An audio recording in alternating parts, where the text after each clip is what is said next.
Superfast news, आवाज जनसामान्यांचा। जिल्हा परिषद शाळा पानगाव इथून बोलत आहोत।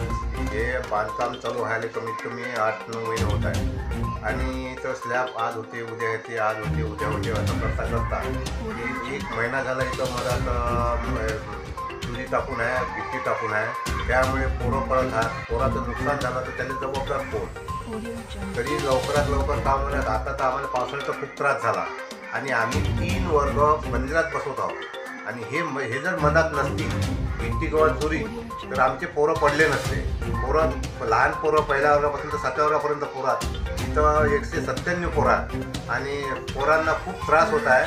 तरी लवकरात लवकर जर म्हणजे स्लॅब जर पडला तर इथं हे साहित्य राहणार नाही। साहित्य राहणार नसल्यामुळे पोराचं नुकसान होणार नाही। एखादं जर कमी जास्त झालं त्याला जबाबदार कोण बा? मुख्याध्यापक जबाबदार राहील का गावातले पालक राहतील? गावातले पालक तर आमच्याच नावानं बोलतील, त्याला जबाबदार कोण? तरी काम लवकरात व्हायला पाहिजे अशी विनंती करतो बा तुम्हाला ठेकेदार साहेबांना।